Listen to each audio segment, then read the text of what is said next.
नमस्कार, मेरे YouTube channel Hindi भाषा में आपका स्वागत है। आज हम पढ़ेंगे प्रयोग या संरचना के आधार पर क्रिया के भेद। प्रयोग या संरचना के आधार पर क्रिया के 5 भेद होते हैं।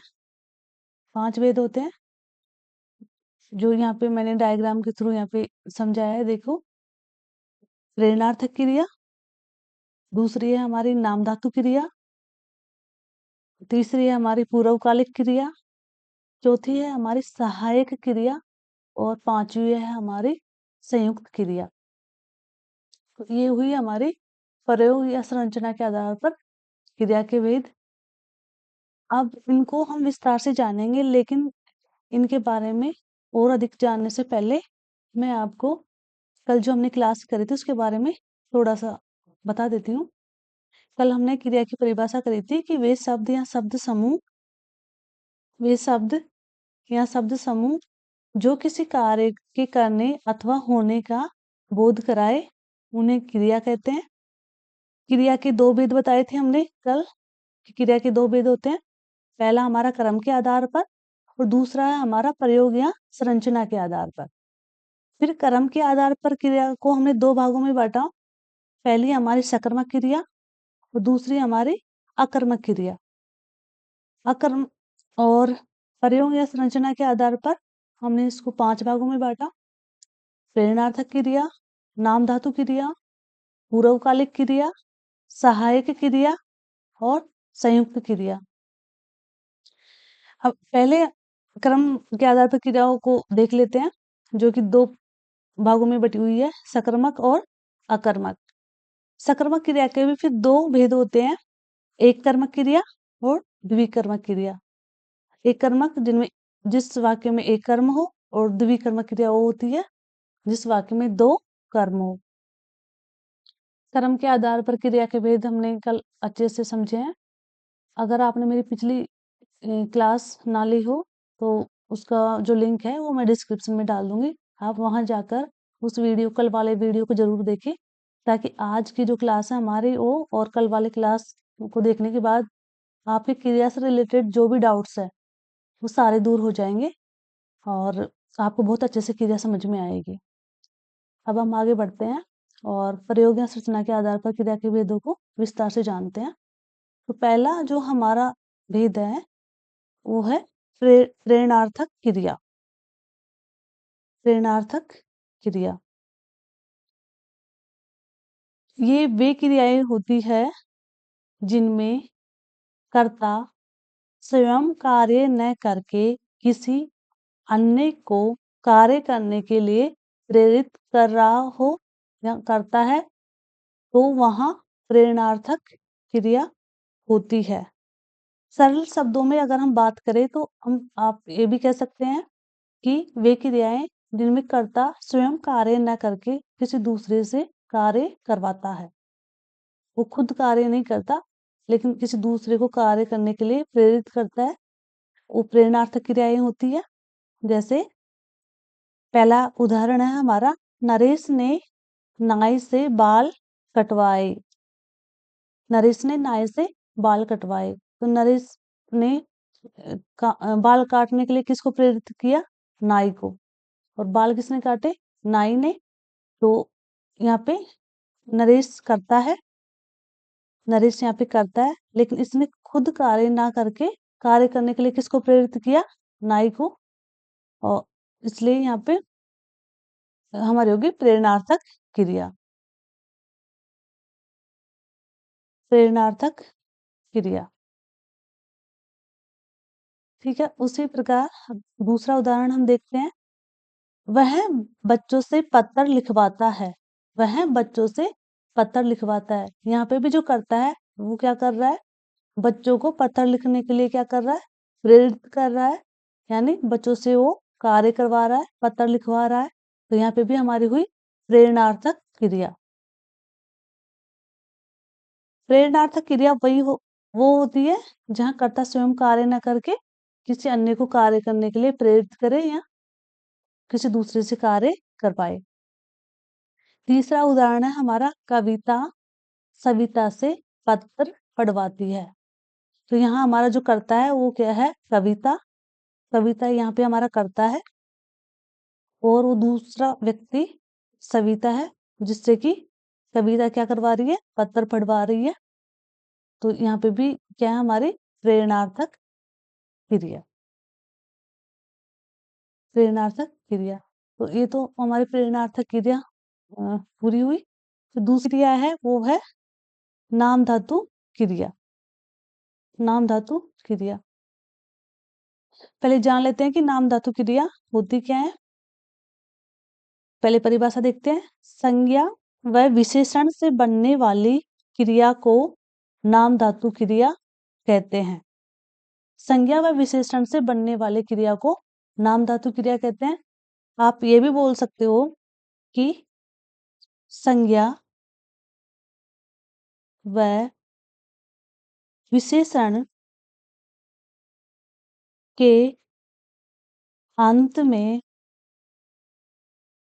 प्रत्यय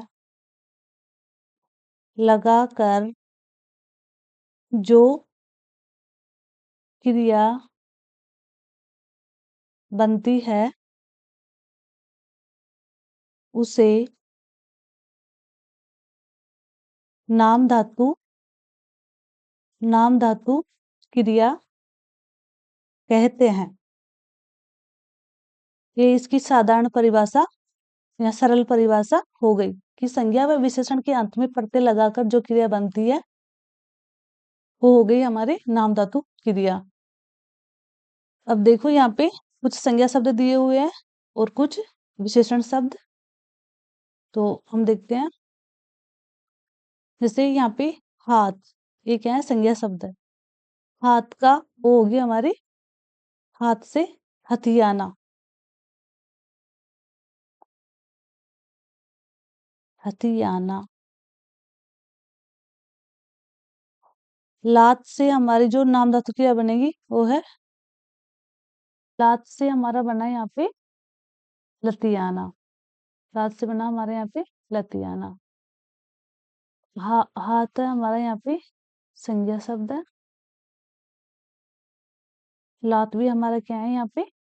संज्ञा शब्द। अब तीसरा जो हमारा है वो है सर्म। ये क्या है? विशेषण शब्द। विशेषण। अब इससे जो क्रिया बनेगी हमारी वो बनेगी, सर्म से बनेगी सरमाना। सरमाना।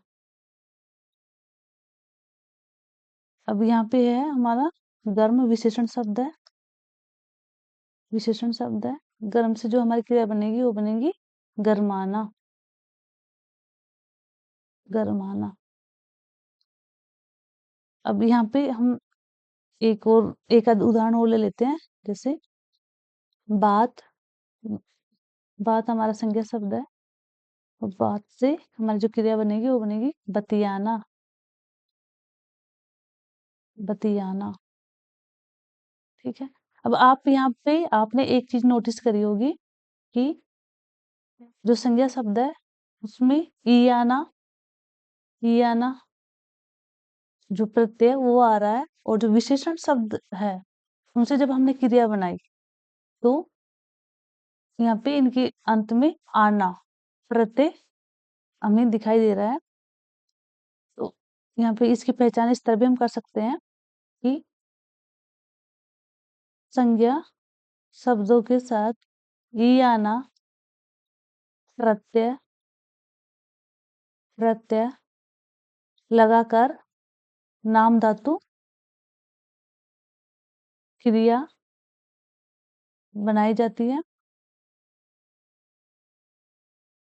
बनाई जाती है। और विशेषण शब्दों के साथ आना प्रत्यय लगाकर, आना प्रत्यय लगाकर नाम धातु क्रिया बनाई जाती है। नाम धातु क्रिया बनाई जाती है। तो एक यह भी पहचान हो गई नाम धातु क्रिया की कि संज्ञा शब्दों के साथ अगर हम आना प्रत्यय संज्ञा शब्दों के साथ अगर हम इयाना प्रत्यय लगा दे तो हमारी जो नाम धातु क्रिया निकल के आएगी, और अगर विशेषण शब्दों के साथ आना प्रत्यय हम लगा दे तो उससे हमारे नाम धातु क्रिया बनेगी। ठीक है, तो ये हो गई हमारी नाम धातु क्रिया। अगली है हमारी, वो है पूर्वकालिक क्रिया। पूर्वकालिक क्रिया क्या होती है? पूर्वकालिक क्रिया, चलो पहले परिभाषा देख लेते हैं हम इसकी। परिभाषा, जहां कर्ता एक कार्य को समाप्त कर उसी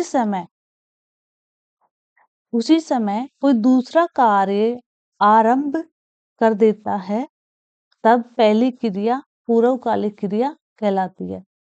इसमें क्या होता है? दो क्रियाएं होती है पूर्वकालिक क्रिया में, दो क्रियाएं होती है। इसमें कर्ता क्या करता है? एक क्रिया को खत्म करके तुरंत या तत्काल उसी समय दूसरी क्रिया क्या करता है? शुरू कर देता है। तब वो जो पहले क्रिया करी थी वो वाली क्रिया कहलाएगी पूर्वकालिक क्रिया। जैसे उदाहरण के द्वारा देखते हैं हम, जैसे मोहन पढ़कर सो गया। ठीक है, तो यहाँ पे दो क्रियाएं हो रही है, पहली है पढ़कर, दूसरी है सो गया। पहली क्रिया है हमारी पढ़कर और दूसरी है हमारी सो गया। तो यहाँ पे पहली जो क्रिया है पढ़कर, वो यहाँ पे हो जाएगी पूर्वकालिक क्रिया। पूर्वकालिक क्रिया कि जहाँ पर एक क्रिया खत्म हो और उसके तुरंत बाद दूसरी क्रिया शुरू हो जाए तो वो पहले वाली क्रिया पूर्वकालिक क्रिया कहलाएगी। ठीक उसी प्रकार जो दूसरा उदाहरण है हमारा, वो है सोहन खाना खाकर खेलने गया। तो जो पहली हमारी क्रिया वो है खाना खाकर, ये पहली क्रिया है हमारी। दूसरी हमारी खेलने गया,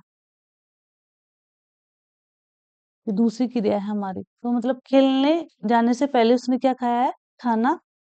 तो खाकर हो गई हमारी पूर्वकालिक क्रिया। पूर्वकालिक क्रिया। पहले उदाहरण में हमने देखा कि मोहन पढ़कर सो गया, तो मोहन ने सोने से पहले उस पढ़ाई करी है, तो पढ़कर यहाँ पे हो गई पूर्वकालिक क्रिया। और उसी प्रकार दूसरा उदाहरण हम देखें तो उसमें जैसे सोहन खाना खाकर खेलने गया, तो खेलने जाने से पहले उसने खाना खाया है सोहन ने, तो खाकर हो गई हमारी पूर्वकालिक क्रिया। एक उदाहरण और देख लेते हैं हम। राधा राधा उठकर टीवी देख रही है। देख रही है। तो यहाँ पे हमारी जो पहली क्रिया है वो है उठकर, और दूसरी जो हमारी क्रिया है वो है टीवी देख रही है। ठीक है, तो जो उठकर है यहाँ पे वो हो गई हमारी पूर्वकालिक क्रिया। पूर्वकालिक क्रिया, क्योंकि राधा टीवी देखने से पहले क्या है? वो उठी है, उसके बाद वो टीवी देख रही है। तो जो पहले वाली क्रिया है वो पूर्वकालिक क्रिया कहलाएगी। तो इस प्रकार ये हमारी क्रिया पूरी हुई, पूर्वकालिक क्रिया। अगली है हमारी सहायक क्रिया। सहायक क्रिया, मुख्य क्रिया की सहायता करने वाली क्रिया को सहायक क्रिया कहते हैं। सहायक क्रियाएं अपने आप में पूर्ण नहीं होती है, बल्कि मुख्य क्रिया के साथ मिलकर वाक्य को पूर्ण करती है या पूरा करती है। तो मुख्य क्रिया की जो सहायता करती है वो क्रिया कहलाती है सहायक क्रिया, और ये अपने आप में अधूरी रहती है, पूर्ण नहीं होती है। ये मुख्य क्रिया के साथ मिलकर ही वाक्य को क्या करती है? कंप्लीट करती है। जैसे अरविंद खेलता है। अरविंद खेलता है। अब यहाँ पे देखो, अरविंद हुआ कर्ता, खेलता यहाँ पे हुई मुख्य क्रिया।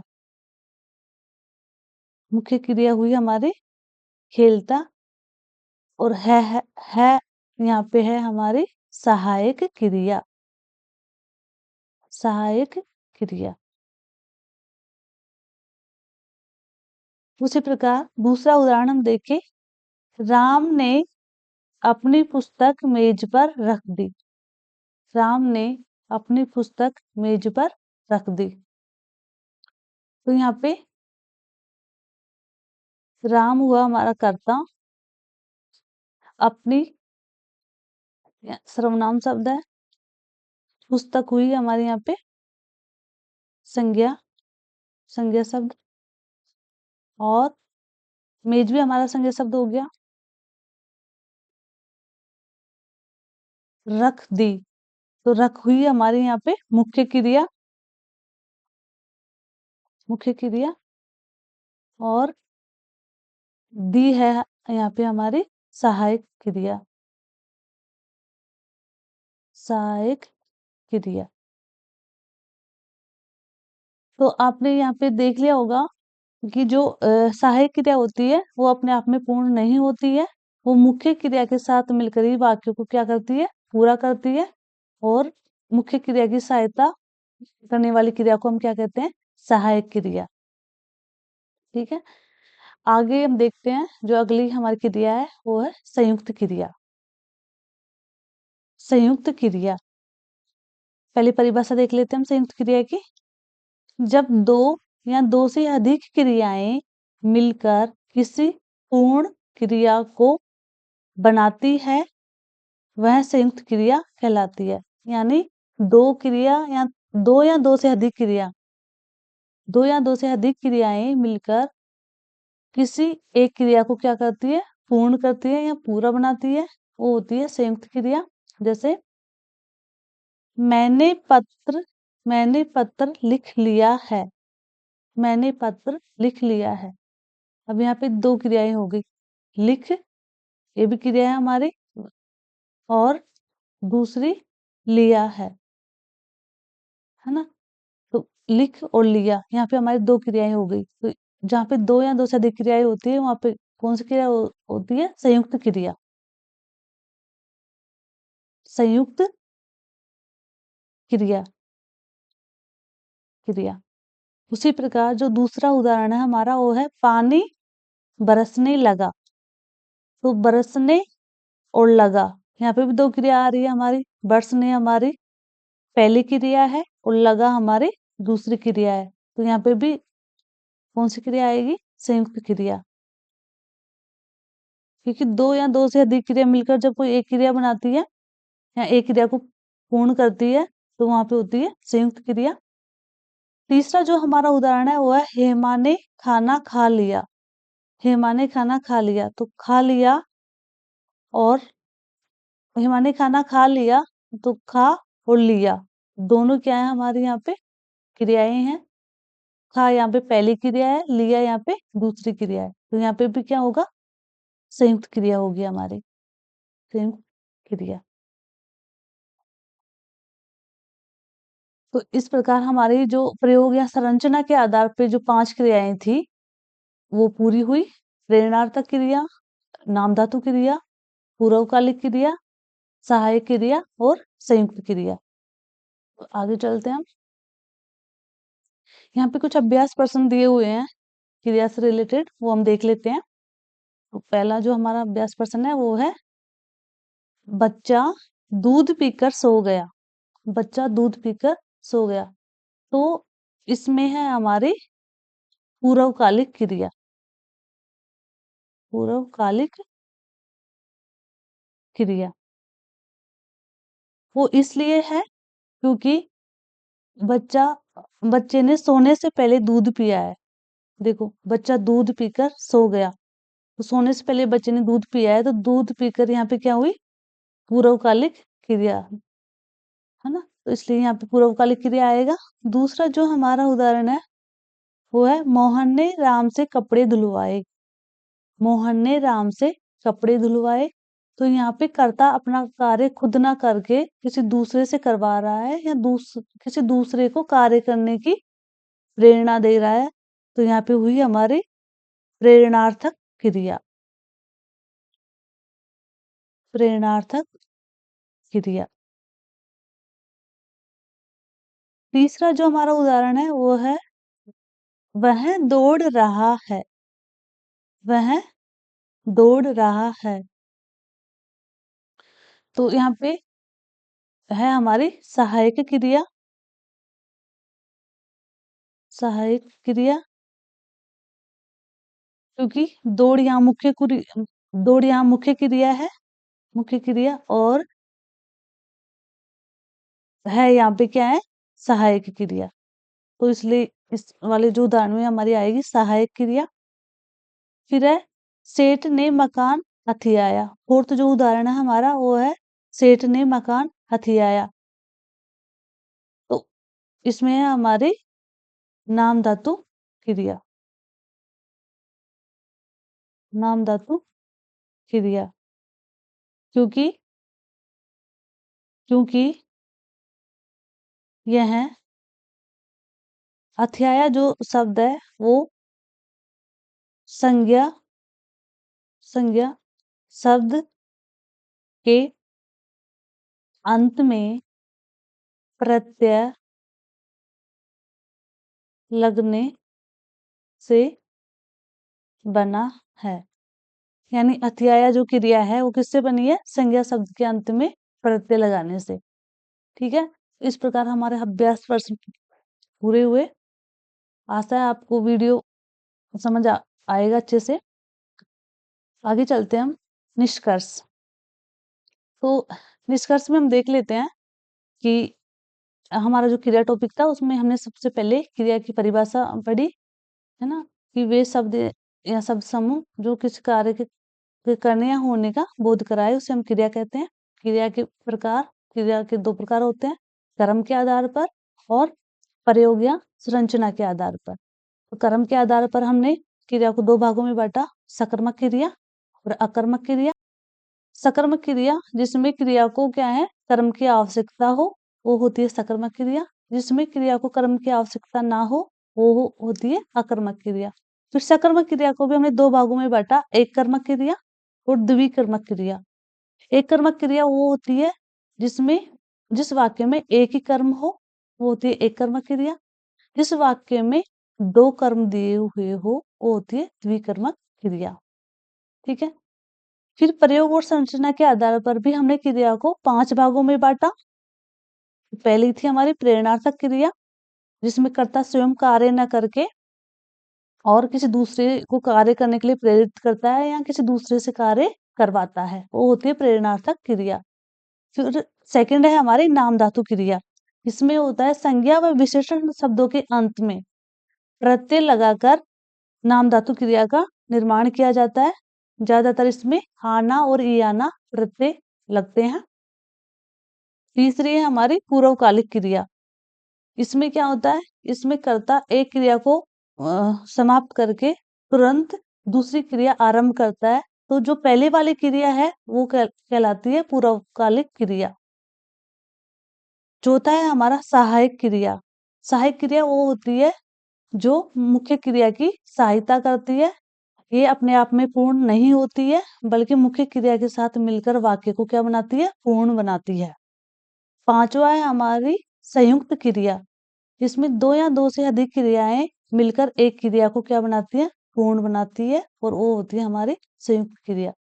तो इस प्रकार हमने क्रिया की परिभाषा और क्रिया के भेद वगैरह अच्छे से पढ़े हैं। आज का हमारा टॉपिक समाप्त होता है। और अगर आपको क्रिया से संबंधित को किसी भी प्रकार की समस्या आती है या कोई भी दिक्कत आती है तो आप कमेंट बॉक्स में कमेंट कर सकते हैं। और मेरे चैनल से जुड़ने के लिए आप चैनल को लाइक करें, सब्सक्राइब करें।